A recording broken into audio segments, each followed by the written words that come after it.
Muy buenas, bienvenidos una vez más al estudio del Antiguo Pacto. En este momento nos toca escudriñar panorámicamente el segundo libro de Samuel, prácticamente continuación del primer libro. Y pues en la Biblia hebrea sabemos que primero y segundo Samuel es un solo libro. Lo mismo vamos a ver cuando entremos al libro de Reyes. En el primer libro de Samuel vimos prácticamente el nacimiento de Samuel, el último juez que fue Samuel, hasta la institución de la monarquía en Israel a cargo de Saúl. Y el primer libro de Samuel terminó prácticamente con la muerte de Saúl y sus 3 hijos. Y este segundo libro empieza retomando la muerte de Saúl, ¿sí? Y termina, recorre prácticamente todo el reinado, casi todo el reinado de David, hasta la peste que Dios envió a Israel por el pecado de que David censó al pueblo. Y ahí termina este segundo libro de Samuel. La importancia de este estudio es grande porque aquí Dios guarda la línea y confirma el pacto davídico para que a través de la línea de David, ¿quién venga? El Mesías, correcto, ¿no? Y en estos 2 libros de Samuel, pues vemos al Señor Jesucristo como nuestro profeta de confianza. Entonces vamos a entrar de lleno a ver unos poquitos aspectos de este segundo libro de Samuel y entramos a analizar en forma panorámica y enfocado en el liderazgo los capítulos de este segundo libro de Samuel. Entonces veamos, miren, es lo que les decía, usé este fondo. Esa es la única estatua que hay en todo Jerusalén, la estatua del rey David, ¿sí? Tocando el arpa. Está ahí en la vieja ciudad de Jerusalén. El autor, ya vemos, al igual que primera de Samuel, el autor es desconocido. Como ya habíamos dicho algo sobre primera de Samuel, posiblemente Samuel empezó escribiendo y de pronto otros profetas como Gad o Natán pudieron haber continuado, o tal vez otros siervos de Dios. Y la fecha, entonces, autor desconocido, la fecha fluctúa entre los años 930 al 722, desde el momento en que prácticamente del tiempo de los jueces hasta 722 el exilio de Israel, ¿ok? Entonces vamos a ver ciertos aspectos que nos llamen la atención en este segundo libro de Samuel. Este libro comienza retomando la muerte de Saúl, como ya dijimos, y la muerte de sus 3 hijos, y narra casi todo el periodo de los 40 años de reinado de David, ¿ok? La importancia del estudio de la vida de David radica en la relación que tiene con el pacto de Dios, el famoso pacto davídico, ¿ok? De perpetuar para siempre su dinastía y su reino en la persona de su Hijo y Señor. ¿Quién? Cristo el Mesías. ¿Okay?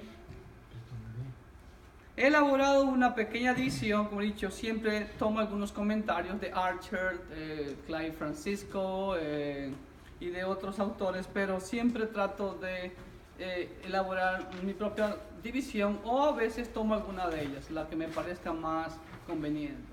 La primera división de este segundo libro de Samuel podemos hacerla en los primeros 4 capítulos. La primera división, el nombramiento y reinado de David en Hebrón sobre Judá. ¿Sabían ustedes que David primeramente reinó solamente sobre la tribu de Judá en Hebrón?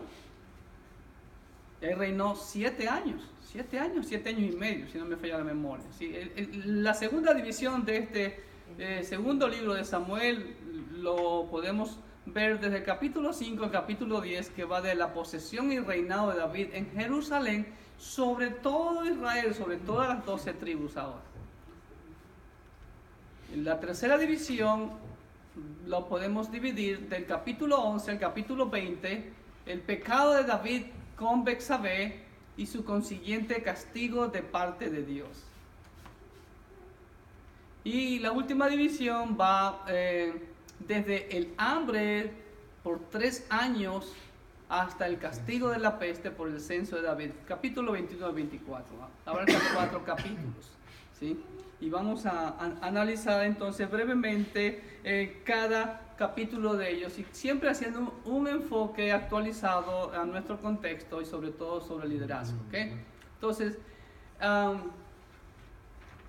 en Samuel vemos al Señor Jesucristo como nuestro profeta de confianza nuevamente. Y ahora sí, en el capítulo 1, ¿qué vemos en el capítulo 1? En el capítulo 1 David recibe la noticia de la muerte de Saúl y Jonatán. ¿Y qué hace David?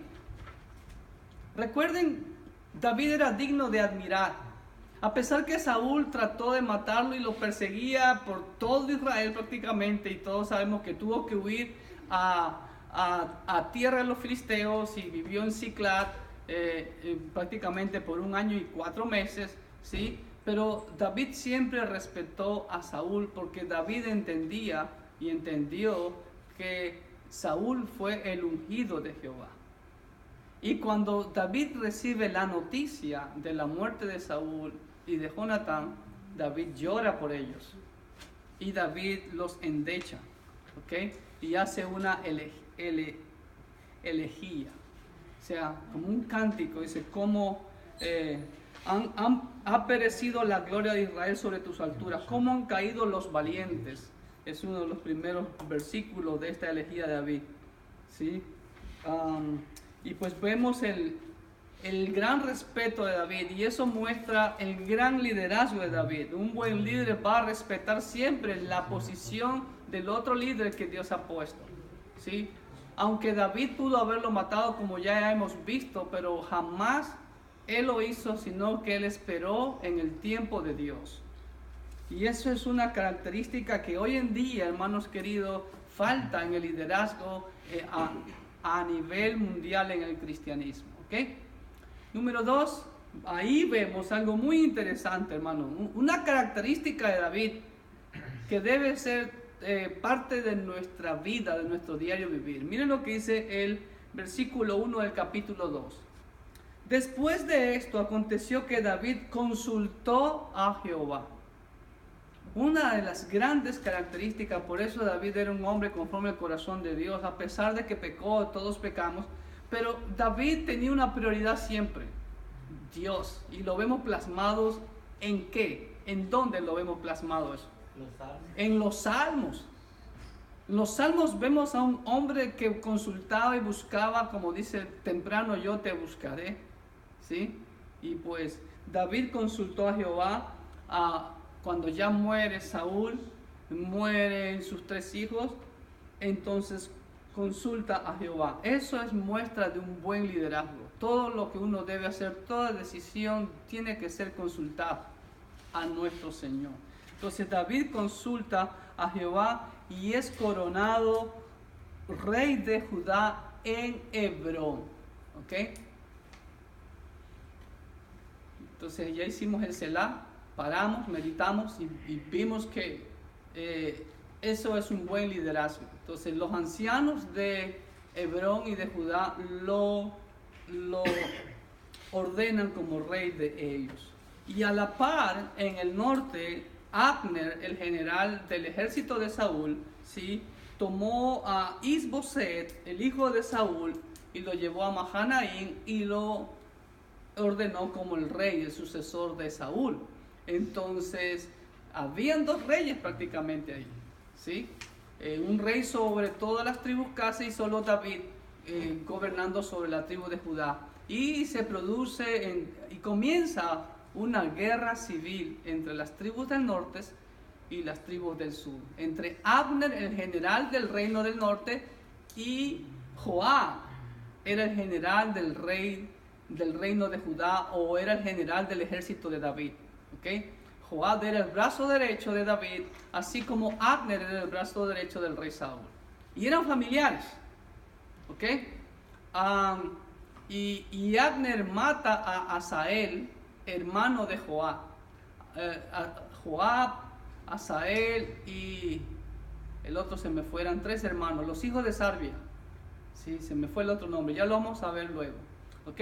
En el capítulo 3, ¿qué vemos en el capítulo 3? Abner desea tomar una concubina de Saúl e Isboset se enoja y entonces Abner deserta y se une a David porque entendió que el reino iba a ser traspasado a David.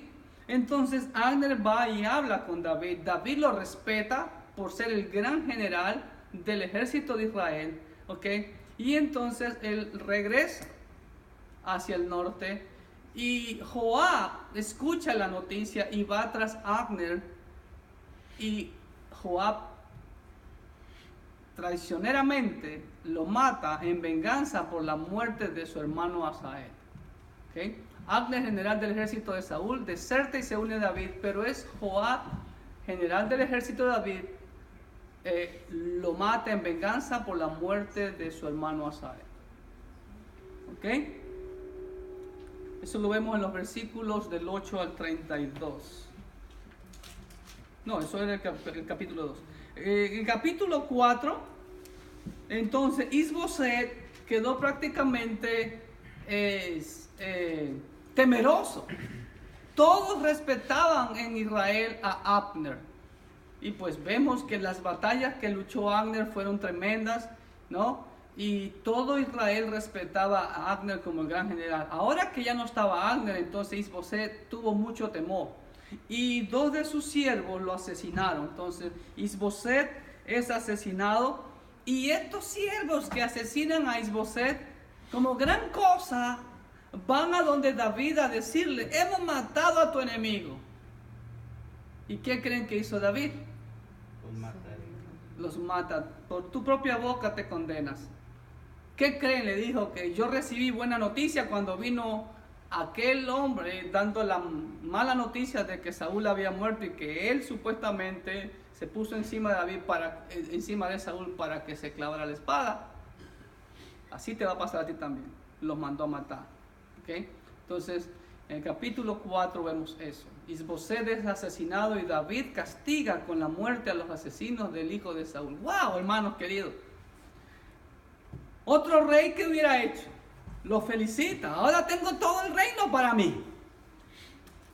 Pero, hermano, ¿no pasa hoy en día lo mismo? Hoy en día pasa lo mismo, hermanos queridos. Aún entre los líderes cristianos, llamados líderes cristianos, como nos peleamos o robamos las ovejas y esto que lo otro roban las ovejas y no hay una ética pastoral.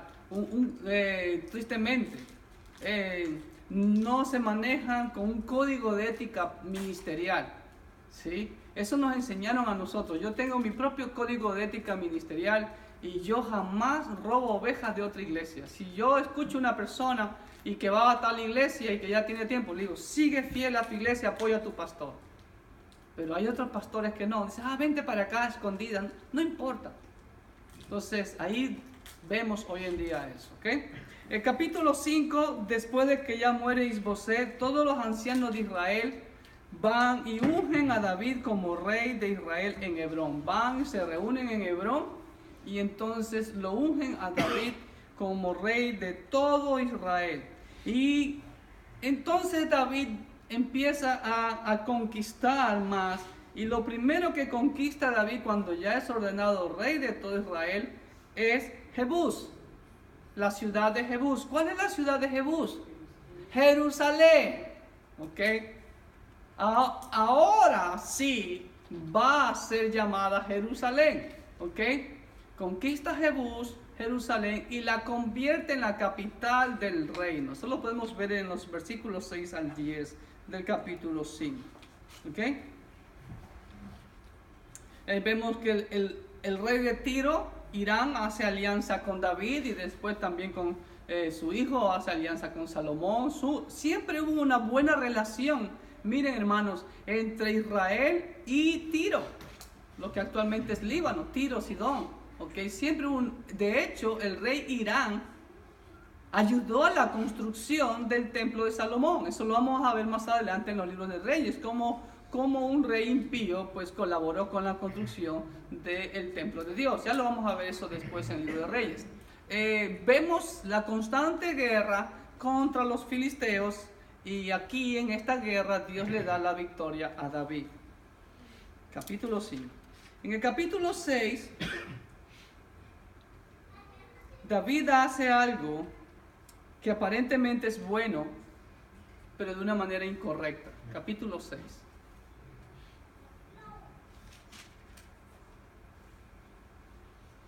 Recuerden en el primer libro de Samuel, el arca del pacto, ¿dónde había quedado? En casa de Abinadab. Entonces David dijo, voy a traer el arca a Jerusalén. ¿Pero qué pasó? Todos sabemos la historia, ¿sí? Traen el arca, pero los bueyes tropezaron, dice, y Usa extendió su mano al arca de Dios y la sostuvo porque los bueyes tropezaban. Y el furor de Jehová se encendió contra Usa y lo hirió allí Dios por aquella temeridad y cayó allí muerto al arca, junto al arca de Dios. ¡Wow! ¿David quiso hacer algo correcto, sí o no? Sí. Entonces, Usa también quiso hacer algo correcto. Hicieron una carreta con bueyes y ahí va el arca y Usa ve que los bueyes tropiezan, se va a caer el arca y la sostiene, pero en ese momento Dios lo mata. Y se entristeció David por haber herido Jehová a Usa y fue llamado a aquel lugar Pérez Usa hasta ahora. Ahora, ¿por qué Dios hace eso, hermanos queridos? ¿Tan severo es Dios? O aquí vemos siempre el principio que estamos viendo en todo el antiguo pacto, que Dios es un Dios celoso y que cuando Dios dice de esta manera hay que hacerlo, de esa manera hay que hacerlo. Ni un poquito a la derecha, ni un poquito a la izquierda. ¿Estamos? ¿Cuál fue el problema con que no se pudo trasladar el arca en esta ocasión? ¿Saben por qué? Porque David lo hizo de la manera incorrecta. ¿Quiénes debían de trasladar el arca? Los sacerdotes, los levitas. Como vemos en la ilustración ya en la segunda ocasión, ya después, ¿sí? Después de un tiempo de que había bendecido la casa de Obed-Edom en donde quedó el arca, entonces David fue y llevó con alegría el arca de Dios de casa de Obed-Edom a la ciudad de David. Y cuando los que llevaban el arca de Dios habían andado 6 pasos, él sacrificó un buey y un carnero engordado. Pero en esta situación, en esta ocasión, David ya usa correctamente a los levitas, a los sacerdotes. Ahora bien, aquí usted escucha, fue llevado a la ciudad de David o a la casa de David. ¿Sí? La ciudad de David es la misma Jerusalén y Milo también es Jerusalén. Simplemente son como barrios, ¿no? Hoy en día las ciudades son enormes, pero recuerden que en tiempos antiguos las ciudades eran pequeñas. ¿Ok? Eran muy pequeñas, menos de una cuadra de pronto. ¿Estamos? Entonces, al lado de la muralla hacían otro pedacito, por así decirlo, ¿no? Entonces ya era otra ciudad. Pero en la misma Jerusalén, si algún día usted tiene la bendición de ir a Jerusalén, usted va a ver que la ciudad de David está ahí pegada. Es todo ahí mismo, ¿ok? Y Jerusalén se fue agrandando más y más y más, y vamos a verlo prácticamente hasta el primer siglo, ¿ok? Entonces vamos a la hojita, el capítulo 6. David desea llevar el arca del pacto de la casa de Abinadab a Jerusalén de la manera incorrecta. Hoy en día también pasa lo mismo, hermanos queridos. Hay personas que tienen de pronto buena intención, hermanos queridos, de hacer algo bueno para Dios, pero lo hacen en la forma incorrecta. ¿Ok? Entonces siempre por eso es importante. Aquí, ¿cuál fue el error que cometió David aquí?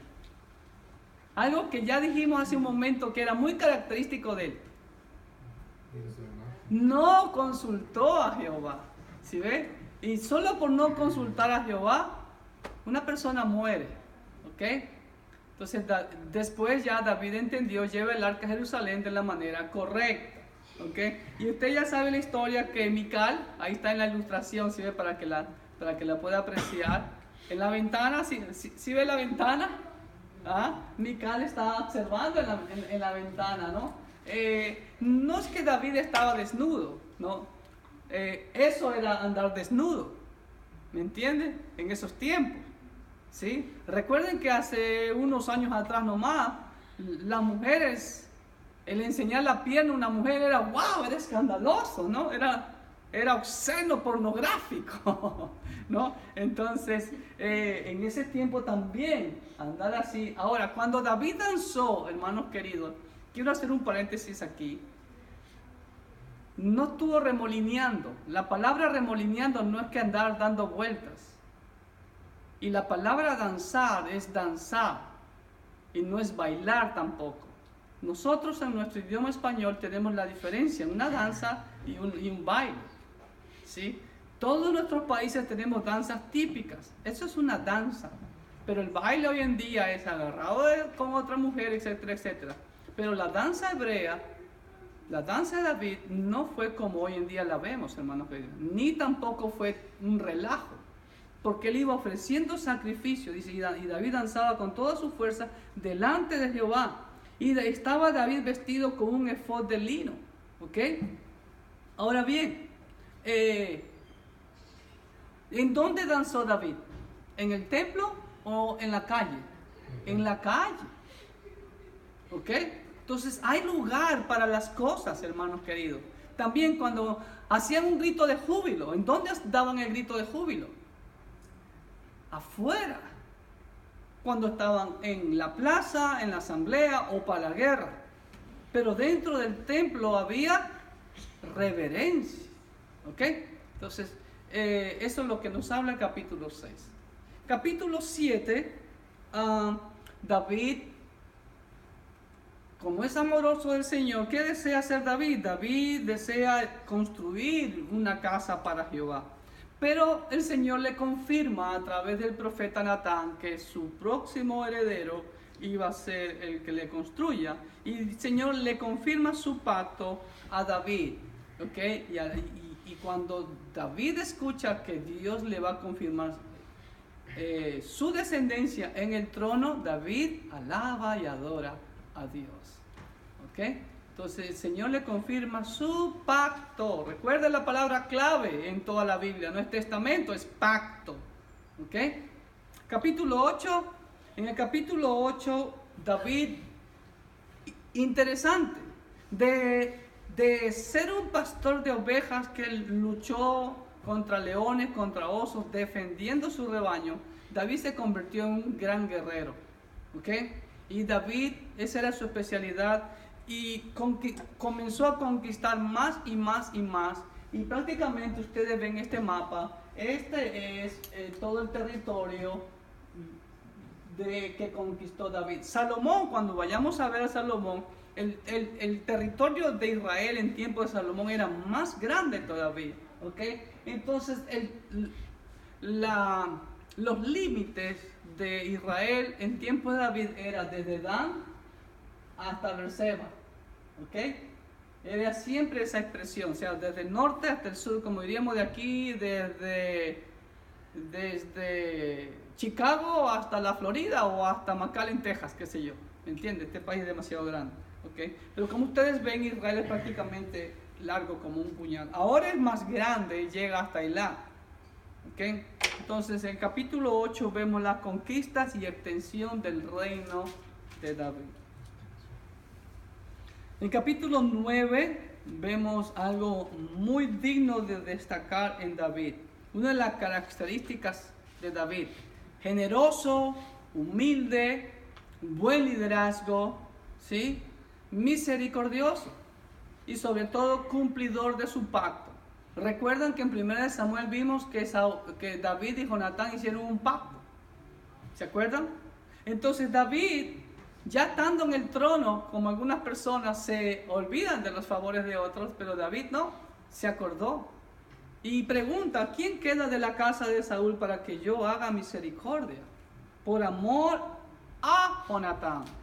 Hermano, y cuando estuve buscando esta ilustración, ¡qué coraje que me dio! Salía en el internet una foto de dos hombres besándose con el versículo ese. Sí, ahí toman los homosexuales ese versículo totalmente que lo tergiversan. Pero David cumple su pacto con Jonatán haciendo misericordia sobre su hijo. ¿Cómo se llamó su hijo? Mefiboset. ¿Cuál era la característica de Mefiboset? Era lisiado, era paralítico, como ustedes ven en la ilustración de sus pies. ¿Ok? Y Mefiboset tenía a un mayordomo que se llamaba Siba. O David lo puso como mayordomo de todos sus bienes. Y siempre Mefiboset comía de la mesa del rey. Y por eso me gustó esa ilustración más que otras que encontré, ¿no? David tuvo misericordia, viene Mefiboset. ¿Cómo cree que llegó Mefiboset a donde David? ¿Feliz? Aterrorizado, este me va a matar. Este me va a matar. Y David le dijo, por eso David le dijo, no temas. Yo voy a hacer misericordia contigo por amor de tu padre.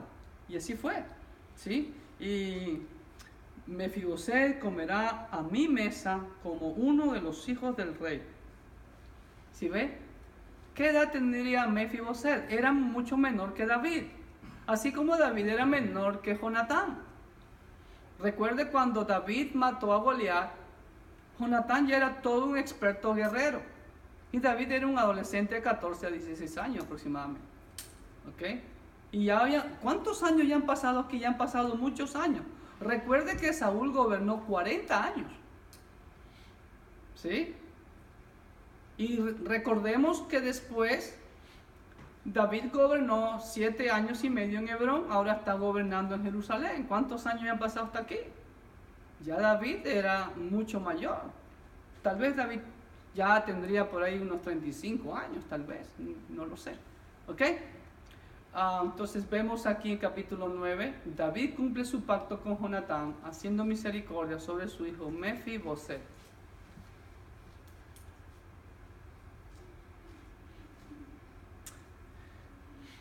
Capítulo 10, siguen las guerras, ahora no contra los filisteos, sino contra los amonitas y contra los sirios, y Dios le da la victoria a David. Eso es al este. Miren, ¿dónde estaban los amonitas?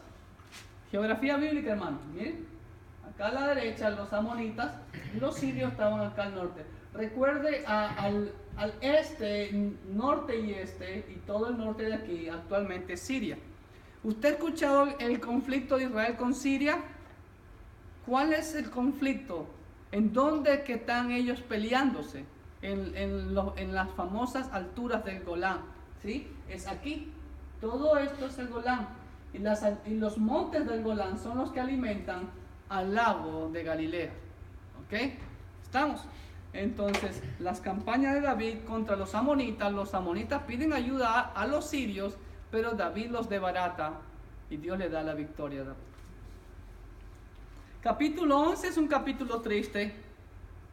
Es algo que todos lo sabemos. ¿Sí? El gran pecado de David, ¿no? Estaba en su terraza, en la tarde, hecho el haragán, como dicen ustedes. ¿En dónde debió haber estado David? Peleando con su ejército, ¿sí? Pero no. Y entonces, bien dice ese refrán, ¿no? Mente ociosa, taller del diablo, laboratorio del diablo. Y así fue. Y de verdad. Y si él no se hubiera asomado a la terraza, no hubiera visto a Betsabé bañándose. La deseó, la tomó y todos sabemos todo el drama que hizo y asesinó a uno de sus mejores soldados.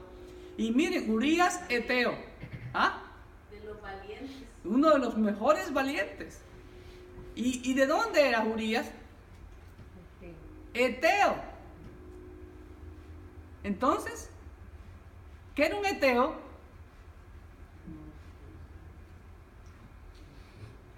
¿Era israelita? No. Acuérdense, yo muchas veces lo he dicho. Los cananeos eran los eteos, los heveos, los jebuseos, los jerjeseos y todos esos feos. Y él era uno de esos que quedó de los cananeos, pero se adhirió al pueblo de Israel y fue fiel a Israel y a su rey. Sin embargo, David lo mandó a matar. ¿Ok? Y todos saben ya la historia, ¿no? Y después de que ya enlutó, David la tomó a Betsabé como su mujer. Entonces vemos el gran pecado de David. Toma a Betsabé, mujer de Urías Eteo, quien es muerto por orden de David. Pero recuerden, hermanos, David no conocía al apóstol Pablo, ¿no? Y no sabía que había un versículo que dice que no ignoréis que Dios no puede ser burlado, todo lo que el hombre siembra, eso cosecha. Antes de esto, también déjeme decirle que David ya tenía algunas mujeres, ya David tenía algunos hijos. Cuando estuvo en Hebrón, ya él tenía mujeres, ¿sí? Y después en Jerusalén le nacieron otros hijos, ¿ok?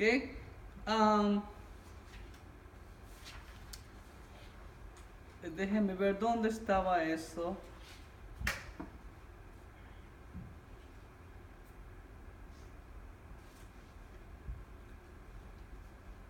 En Hebrón tuvo hijos. En Hebrón reinó sobre Judá 7 años y 6 meses correctamente. En Jerusalén reinó 33 años sobre todo Israel y Judá. Dice, además le nacieron más hijos e hijas. Estos son los nombres de los que nacieron en Jerusalén: Samúa, Sobad, Natán, Salomón, Idjare, Elisúa, Nefet, Jafía, Elisama, Eliada y Elifelet. ¿Sí ve? Y después viene la historia de Betsabé. Entonces, ella tenía más hijos, ¿ok?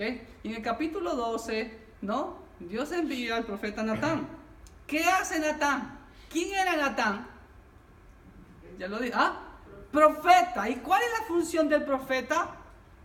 ¿Adivinar el futuro como hoy en día muchos creen y muchos falsos profetas hacen? No. Exhortar, reprenderse al pecado. Y eso fue lo que hizo Natán. Por eso me encantó esa ilustración. Y miren, ¿no? Si ven ahí, la ilustración va acompañado de el momento que le está viendo. ¿Sí ven? Y Natán lo hace de una manera como lo vemos en el Nuevo Testamento, la palabra noutética. No lo acusa directamente, sino que, como dicen los cubanos, le hizo el cuento, ¿no? Le hizo el cuentito, y entonces, conociendo Dios el corazón de David, sabía que David iba a responder de que se ha hecho algo injusto y hay que castigar a ese injusto. Y no sabía que el injusto mismo había sido él. Entonces, por eso Natán le dice, ese hombre eres tú. ¿Ok? Entonces, eso es lo que hace el verdadero profeta. No lo que hoy en día vemos a tantos hombres que son falsos profetas. Natán cumple su función profética, reprende a David. Pero ¿qué pasa con David? A diferencia de Saúl, aquí vemos lo grandioso de David. Cuando Samuel lo exhortaba a Saúl, ¿qué decía Saúl? El pueblo, tomamos esta ofrenda para tu Dios. ¿Sí ve? Entonces, ahí vemos la gran diferencia. David sí se arrepiente, pero recibe el castigo. David acepta el castigo, pero también recibe la restauración de parte de Jehová. ¿Estamos? El excelente liderazgo de Joab también vemos en este capítulo 12. ¿Por qué digo el excelente liderazgo de Joab? ¿Ok? Porque le da la victoria sobre Rabá del Amón al rey David.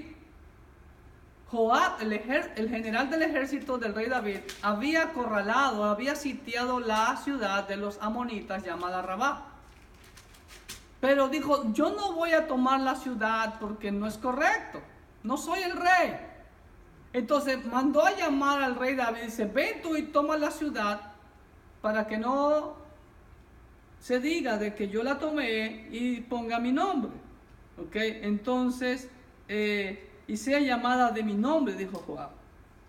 Y entonces fue David, prácticamente ya la ciudad estaba rendida, y David llega y le quita la corona al rey de Rabá, ¿sí? Como dice, y quitó la corona de la cabeza de su rey, la cual pesaba 1 talento de oro y tenía piedras preciosas, y fue puesta sobre la cabeza de David, y sacó muy grande botín de la ciudad. Hermano, excelente liderazgo en este acto de Joab. Eso es trabajo en equipo. Dios ha puesto un líder, así como... Ahora, ¿a qué se debió eso? Yo pienso que eso fue también cosecha de David, por lo que él sembró. ¿Se acuerdan con Saúl? Tuvo 2 oportunidades y su valiente le decía, ¡hey! Dios te lo ha puesto en tu mano, mátalo. Dijo, no. Porque él sabía que él era el ungido de Jehová. Y Joab aprendió de David eso. Dijo, no, yo no voy a tomar posesión. El ungido de Jehová que venga y tome posesión. Y vamos a ver más adelante también cómo sus valientes de David lo protegen a David también, ¿sí? Porque esa es la función del liderazgo de la iglesia. Apoyar al líder que Dios ha puesto para servir. ¿Estamos? Capítulo 13. Más pecado en la familia de David. ¿Se acuerdan de Tamar? Aquí viene la historia de Tamar. ¿Por qué creen que vino tanto pecado aquí? El pecado de Tamar. ¿Sí? Tamar era hija de David, hermana de quién? Del hombre más guapo de Israel en ese entonces. Absalón. ¿No? Imagínense, si Absalón era guapo, hermoso, imagínense a su hermana, ¿no? Entonces, pero Amnón era hermanastro de ambos y se enamoró de Tamar, su hermanastra. Y la tomó, la violó y la menospreció y la trató como a una cualquiera. ¿Por qué creen que vino eso? ¿Por el pecado con Betsabé? Por la poligamia. Por la poligamia. ¿Sí? Esas son las consecuencias de la poligamia. ¿Ok? Entonces, Amnón viola a su media hermana Tamar. ¿Sí? ¿Y qué hizo Absalón? Absalón se quedó tranquilito un tiempito para hasta que pase, como que nada pasa, y después como de 2-3 años Absalón mata a Amnón. Y huye, y mata a Amnón en venganza por su hermana y huye a tierra de Gesur. ¿Ok?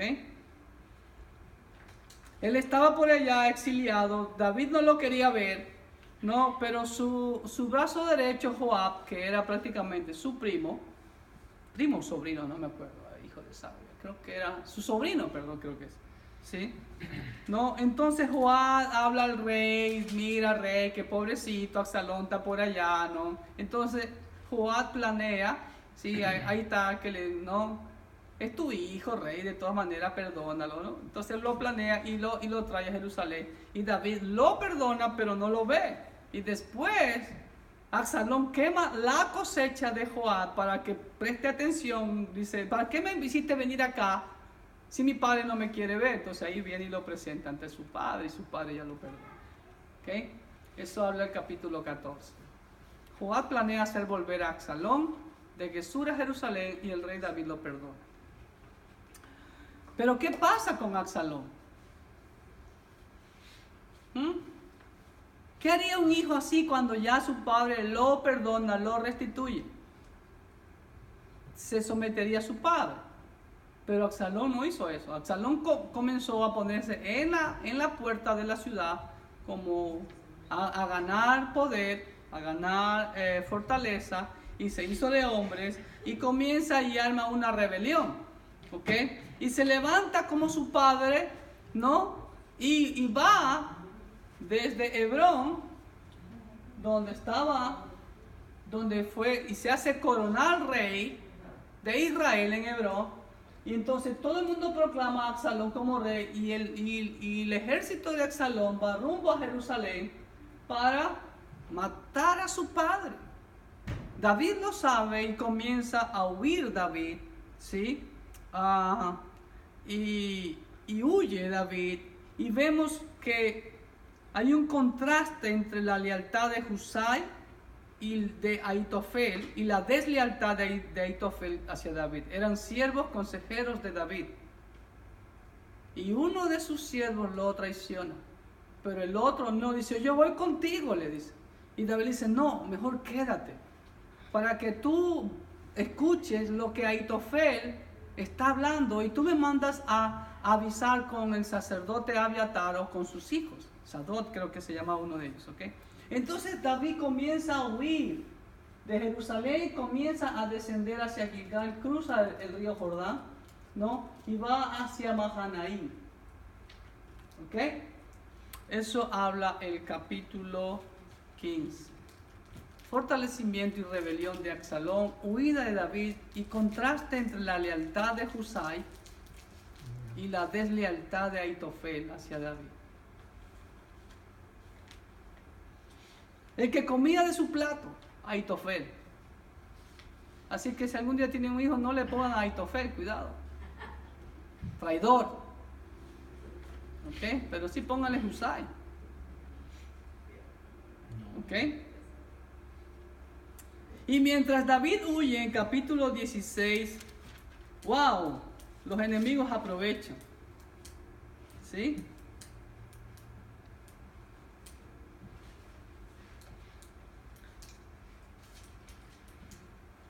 ¿Se acuerdan de Siba? El mayordomo de Mefiboset, ¿no? Va a hacerle la barba a David, dice, no. Y le pregunta, ¿qué pasó con Mefiboset? No, él no quiso venir. Era mentira. ¿Qué pasa? ¿Cuál era el problema de Mefiboset? Era paralítico, no había silla de ruedas, ni carros especiales para paralíticos en ese tiempo. Ni burros especiales, ¿no? Entonces, vemos en este capítulo 16 la traición y deslealtad de Siba hacia Mefiboset, y también un descendiente del rey Saúl, un pariente lejano llamado Simei, como aquí usted ve, comienza a maldecir al rey y a tirar piedras, ¿no? Y Joab le dice, déjame que le corte la cabeza. Y David le dice, ¿qué tengo contigo, Joab, hijo de Sarvia? Déjalo que maldiga. Si Dios le ha dado puesto que maldiga, que maldiga. Pero después cosechó lo que sembró Siba. ¿Ok? Eso vemos en el capítulo 16. La traición y deslealtad de Siba hacia Mefiboset. Simei maldice a David. Absalón entra en Jerusalén. ¿Y qué creen que hacen?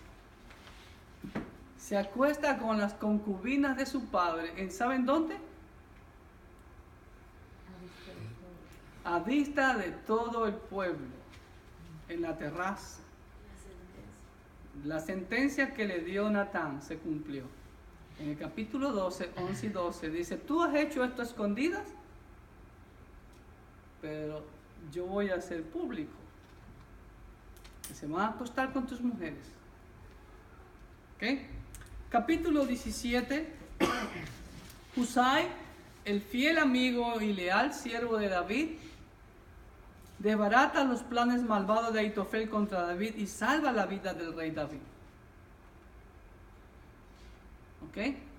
Pero también vemos en este capítulo 17 que David se refugia en Mahanaim, al este del Jordán, pero Absalón lo persigue hasta allá.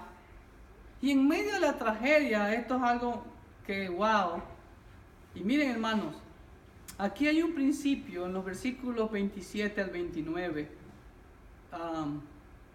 de segunda de Samuel. Muchas veces hay una falsa espiritualidad que dice, lo que haga tu mano derecha no lo sepa tu mano izquierda. Hermano, eso es un versículo tomado fuera de contexto. El Señor dice eso cuando des limosnas. Pero aquí vemos que Dios honra para la posteridad a quienes en el momento de la tragedia se solidarizaron con David y le dieron la mano. Miren lo que dice. Luego que David llegó a Mahanaim, Sobi, hijo de Naas, de Rabá, de los hijos de Amón, un amonita. Maquir, hijo de Amiel, de Lodebar, y Barzilai, Galaadita, de Rogelín, trajeron a David y al pueblo que estaba con él camas, tazas, vasijas de barro, trigo, cebada, harina, grano tostado, habas, lentejas, garbanzos tostados, miel, manteca, ovejas y queso de vaca para que comiesen, porque decían, el pueblo está hambriento y cansado y sediento en el desierto.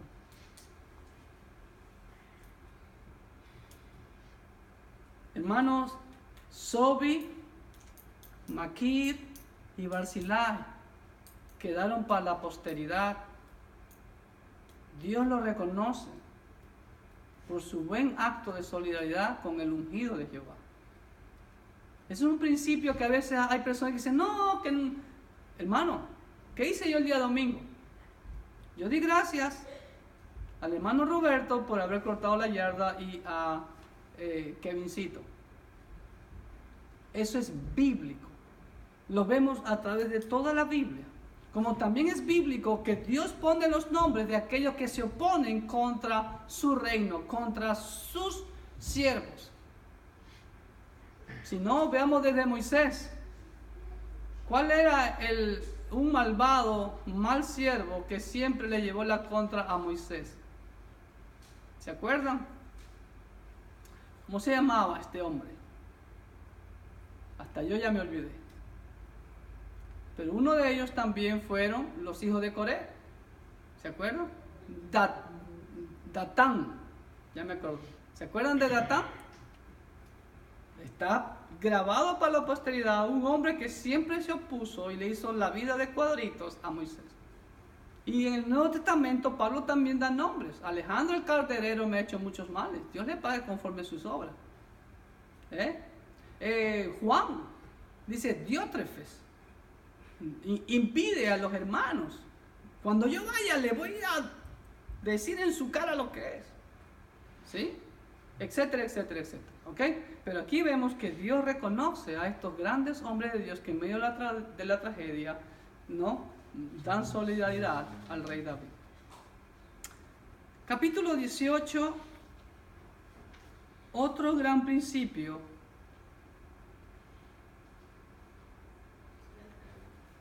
¿Perdón? Solidaridad, mismita. En el capítulo 18 vemos otro gran principio, hermanos queridos, sobre los valientes que están alrededor del ungido de Jehová. ¿Qué deben de hacer? Protegerlo. Se iba a armar la gran batalla del ejército de Absalón contra Joab, el general del ejército de David. Y dijo el rey al pueblo, yo también saldré con ustedes.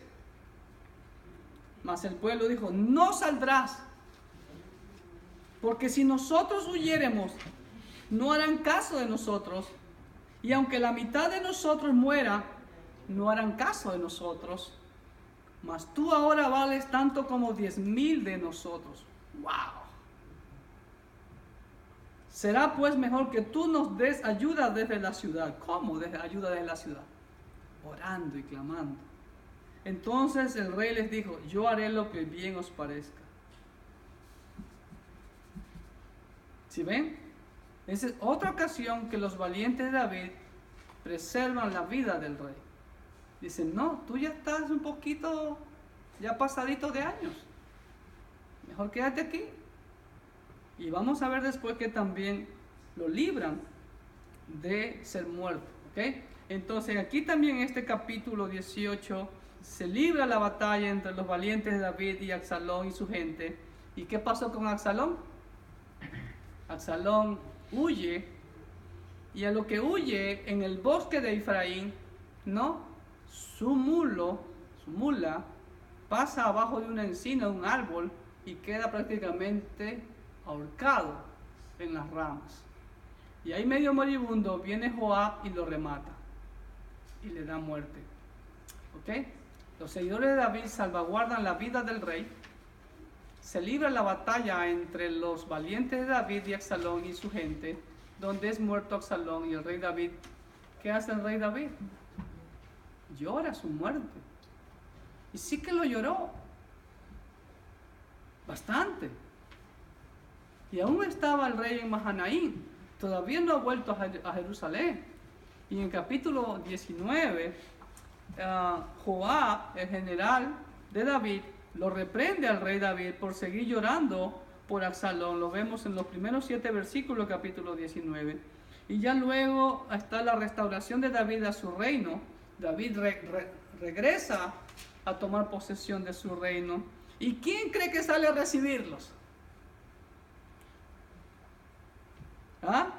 ¿Se acuerdan de Simei? El que estaba maldiciendo y tirándole piedra a David.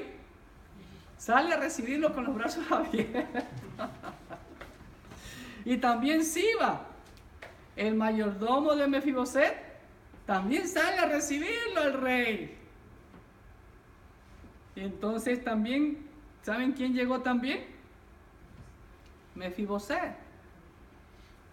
Y David le pregunta a Mefiboset, ¿por qué no fuiste conmigo? Y ahí le cuenta la verdad. Tú sabes que yo soy lisiado, no puedo caminar. Le dije a mi mayordomo, alístame el auto para ir atrás de David, ¿no? Pero él no lo hizo. Entonces David dijo, quítale todo a Siba, entrégale todo a Mefiboset. ¿Y sabe qué dijo Mefiboset? ¡Wow! Mefiboset le dice, no importa, rey, déjale todo lo que tenga. Yo me complazco con que el rey esté vivo y esté aquí. ¡Wow! Hermano, eso es humildad. Vamos al capítulo 19. Joab reprende al rey David por seguir llorando por Absalón. En los primeros 7 versículos. Restauración de David a su reino. Hipocresía de Simei y Siba salen entre comillas arrepentidos a recibir al rey versus la humildad y fidelidad de Mefiboset. Y al final ustedes van a ver que Simei y Siba son muertos. ¿Ok? Y hay un resentimiento de las demás tribus contra Judá. Y eso pasa aún. En vez de alegrarse todo el mundo, ¿no? Hay resentimiento. ¿Ok? Capítulo 20. Como hubo resentimiento, un tal hombre llamado Seba, de la tribu de Benjamín, hace una revuelta y se rebela contra el rey David y prepara una sublevación. Se subleva, trata de armar una guerrilla, pero Joab y Abisai, el otro hermano de Joab, era Joab, Abisai y Asael. Ya Asael había sido muerto por Abner, pero Abner le dijo, no me sigas, sigue a otro. Y Asael insistió en seguirlo y te voy a matar, le dijo a Abner, no quiero matarte. Pero Asael insistió en seguirlo y Abner lo mató. ¿Okay? Entonces Joab y Abisai, generales de David, sofocaron la rebelión y dieron muerte a Seba. Y fueron a la ciudad donde estaba recluido y todos temieron que la ciudad sea destruida. Entonces creo que los ancianos, si no me falla la memoria, dieron la cabeza de Seba, como ustedes ven ahí en la ilustración. ¿Okay? Seba de Benjamín se rebela contra David y prepara una sublevación, pero Joab y Abisai, generales de David, sofocaron la rebelión y dieron muerte a Seba. Capítulo 21 hay una historia muy interesante.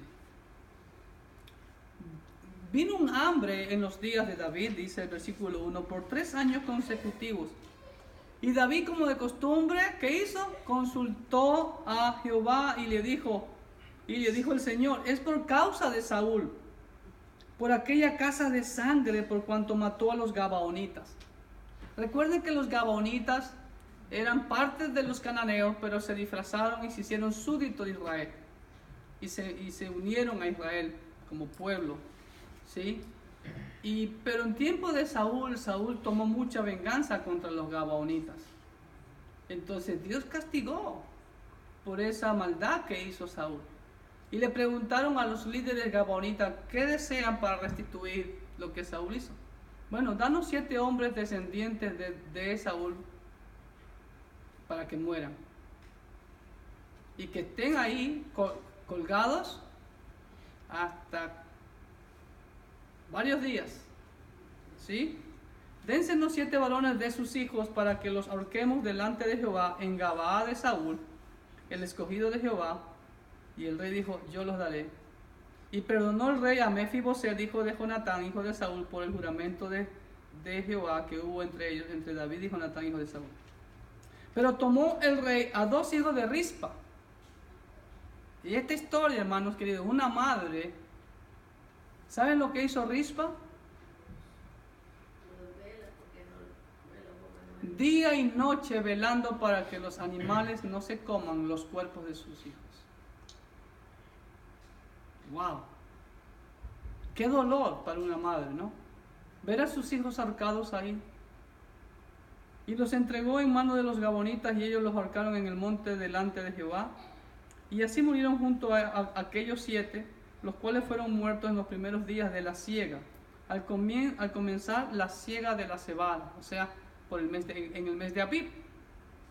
Entonces Rispa, hija de Aja, tomó una tela de cilicio y la tendió para sí sobre el peñasco, desde el principio de la siega hasta que llovió sobre ellos agua del cielo, y no dejó que ningún ave del cielo se posase sobre ellos de día, ni fieras del campo de noche.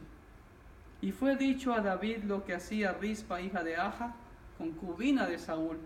Entonces David fue y tomó los huesos de Saúl y los huesos de Jonatán su hijo, de los hombres de Jabes de Galaad, que los habían hurtado de la plaza de Bexán, donde los habían colgado los filisteos cuando los filisteos mataron a Saúl en Gilboa, e hizo llevar de allí los huesos de Saúl y los huesos de Jonatán su hijo, y recogieron también los huesos de los ahorcados, y sepultaron los huesos de Saúl y los de su hijo Jonatán en tierra de Benjamín, en Sela, en el sepulcro de Cis, su padre. E hicieron todo lo que el rey había mandado, y Dios fue propicio a la tierra después de esto. ¡Wow! Excelente. ¿Okay? Y después el buen liderazgo de los hombres de David también. Miren, hermano, al final, el buen liderazgo de los hombres de David protegen la vida del rey, de los versículos 15 al 22. Volvieron los filisteos a hacer la guerra a Israel, y descendió David y sus siervos con él, y pelearon con los filisteos, y David se cansó. Isbi-Benob, uno de los descendientes de los gigantes, cuya lanza pesaba 300 ciclos de bronce, y quien estaba ceñido con una espada nueva, trató de matar a David. Mas Abisai, hijo de Sarbia, llegó en su ayuda, e hirió al filisteo y lo mató. Entonces los hombres de David le juraron diciendo: nunca más de aquí en adelante saldrás con nosotros a la batalla, no sea que apagues la lámpara de Israel. ¡Wow! ¿Cuál es el mensaje, hermanos? ¿Qué debe hacer los valientes que están al lado del rey? Proteger. Hoy en día vemos eso en el liderazgo. ¿Se protege al pastor? O como dice mi hermano mexicano, hacen taco al pastor. Taco al pastor sabemos hacer. Ok, y el capítulo 22 es un cántico de liberación del rey David por haberlo librado de todos sus enemigos. Capítulo 23 son las últimas palabras proféticas de David. Y nuevamente, hermanos queridos, algo digno de admirar, y vemos nuevamente el principio que le estoy diciendo. De los versículos finales, no puse los versículos en la hoja, pero va desde el 8 hasta el 39. Está la lista, mire, ahí está, todos los héroes de David. Últimas palabras proféticas de David y la lista de todos los valientes de David. Selah. Principio, hermano, ¿sí ven? Estos son los nombres de los valientes que tuvo David: José Basebet, el Tadmotita, principal de los capitanes. Este era Adino el Esnita, que mató a 800 hombres en una ocasión. ¡Wow! Había uno que se le pegó, aquí está. Después de Eleazar, escuchen bien lo que hizo Eleazar, hijo de Dodo, Ahoitita, uno de los 3 valientes que estaban con David, cuando desafiaron a los filisteos que se habían reunido allí para la batalla y se habían alejado los hombres de Israel. Se levantó e hirió a los filisteos hasta que su mano se cansó y quedó pegada su mano a la espada. Aquel día Jehová dio una gran victoria y se volvió el pueblo en pos de él tan solo para recoger el botín. Y así continúa la lista de héroes valientes de David, hermanos queridos. ¿Qué principio nos da el Señor ahí? Hermano, es bíblico el dar reconocimiento a los que sirven en la obra del Señor. Es totalmente bíblico y aprobado por Dios y es bueno y saludable para la iglesia. Miren todo, ahí está todos esos héroes de David. Hasta el versículo 39. ¿Y saben a quién es el último que nombran? Urías Eteo. 37 por todos, 37 valientes. Y entre ellos, Urías Eteo. ¿Quién fue Urías Eteo? El esposo de Betsabé. Y por último, hermano, capítulo 24. Un capítulo triste. David realiza el censo para medir su fuerza, pero recuerden que ¿dónde está la fuerza? En el Señor, no en el ejército. Lo vimos eso en el libro de Deuteronomio, que a pesar de que Israel tenía un ejército enorme, sucumbió y lo vimos en Josué, sucumbió ante pueblos muy pequeños, porque no confiaron en Jehová. ¿Okay? Entonces, el Señor castiga a David, manda al profeta Gad. ¿Y qué hace el profeta o el vidente Gad? Le amonesta, ¿no? Y dijo, escoge el castigo. Entonces David escoge que no caiga en manos de hombres, sino en manos de Dios. Y Jehová envió la peste sobre Israel desde la mañana hasta el tiempo señalado. Y murieron del pueblo desde Dan hasta Beerseba 70,000 hombres. Si ve, Dan hasta Beerseba, siempre va a haber esa frase. Eran los límites del territorio de David. ¿Cuántos murieron? 70,000 hombres por el pecado de un hombre. El pecado del orgullo. Aquí vemos que David se llenó de orgullo y censó. Midió sus fuerzas en su ejército y no en el Dios, en Yahvé de los ejércitos. Cuando mató a Goliat, ¿qué dijo? Yahvé de los ejércitos, Jehová de los ejércitos te entregaré en mis manos. ¿Ok? Y entonces manda la peste. Y ojo con esto. Y cuando el ángel extendió su mano sobre Jerusalén, el ángel, yo no sé si que lo alcanzan a ver ahí, miren, la espada en la mano, aparentemente, ahí está Jerusalén, ¿sí? Y miren, afuera de Jerusalén, escuche bien, cuando el ángel extendió su mano sobre Jerusalén para destruirla, Jehová se arrepintió de aquel mal, ¿ok? O sea, no es que se arrepintió, sino que Dios paró. Y le dijo al ángel que destruía al pueblo, basta ahora, detén tu mano. Y el ángel de Jehová estaba junto a la era de Arauna Jebuseo. En el libro de Crónicas dice Ornán, es lo mismo, ¿ok? Y David dijo a Jehová, cuando vio al ángel que destruía al pueblo, yo pequé, yo hice la maldad, ¿qué hicieron estas ovejas? Ahí, ¿sí ve? Lo maravilloso de David. Reconoció su pecado. Te ruego que tu mano sea vuelta contra mí y contra la casa de mi padre. Y Gad vino a David aquel día y le dijo, sube y levanta un altar a Jehová en la era de Arauna Jebuseo o de Ornán Jebuseo. Ojo, ¿qué le dio la orden Dios a través de Gad a David? Construye un altar en la era, en la tierra, en la parcela, en el lote de Arauna Jebuseo. Era Jebuseo, recuerde, era cananeo. Subió David conforme al dicho de Gad, según había mandado Jehová, y Arauna miró que venía el rey y sus siervos. Entonces salió Arauna y se inclinó delante del rey, rostro a tierra. Y Arauna dijo, ¿por qué viene mi señor el rey a su siervo? ¿Por qué viene mi amo el rey a su esclavo? Y David respondió, para comprar de ti tu tierra, a fin de edificar un altar a Jehová, para que cese la mortandad del pueblo. Y Arauna dijo a David, tome y ofrezca a mi señor el rey lo que bien le pareciere. Y aquí bueyes para el holocausto, y los trillos, la madera de la yunta de los bueyes, como leña. Y todo esto, oh rey, Arauna lo da al rey. Luego dijo Arauna al rey, Jehová tu Dios te sea propicio. Y aquí hay una de las famosas frases que son uno de mis versículos favoritos y pues que así debe de ser. Y el rey le dijo a Arauna, no, o sea, no te lo voy a aceptar que me lo regales, sino por precio te lo compraré, porque no ofreceré a Jehová mi Dios holocaustos que no me cuesten nada. ¡Wow! La orden de Dios era de que vaya y compre la tierra. No. Ve y haz un altar a Jehová. Y Araúna va, lo ve venir al rey, como ve la ilustración, y dice, toma, rey, lo que quieras. Haz el altar, lo que sea. Dijo, no, te voy a comprar. Entonces David compró la era y los bueyes por 50 siclos de plata. Y edificó allí David un altar a Jehová y sacrificó holocaustos y ofrenda de paz. Y Jehová oyó las súplicas de la tierra y terminó la plaga en Israel. Ojo con este lugar, la era de Araúna Jebuseo. ¿Por qué es importante esta era? Ahí vamos a la hojita.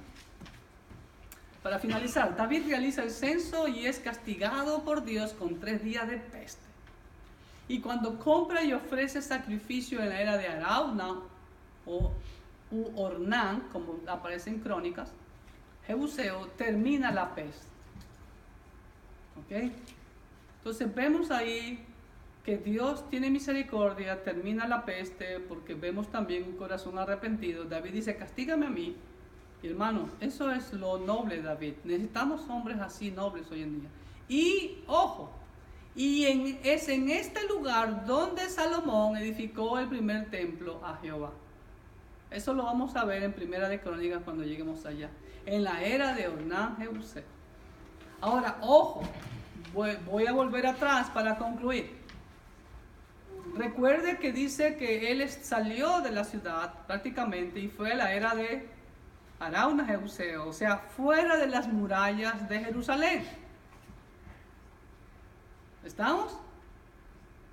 ¿Y qué pasó después? Jerusalén se fue agrandando, hicieron otra muralla para que ya el templo quede dentro de la ciudad. Así se hizo. ¿Ok? Y lo mismo, cuando el Señor fue sacrificado, fue fuera de las murallas de Jerusalén. Y cuando el Señor fue sacrificado, después de eso, no hubo más. Bueno, sí hubo más agrandamientos en otros tiempos ya después de Cristo. Pero el lugar donde el Señor fue sacrificado fue fuera de la ciudad. Pero hoy en día, los turistas, los guías turísticos llevan a la gente dentro de la ciudad en la falsa iglesia del Santo Sepulcro. Ok, bueno, espero que haya sido de bendición este capítulo, este libro de 2 de Samuel, y nos vemos en el próximo, en el primer libro de Reyes. Dios me lo bendiga grandemente.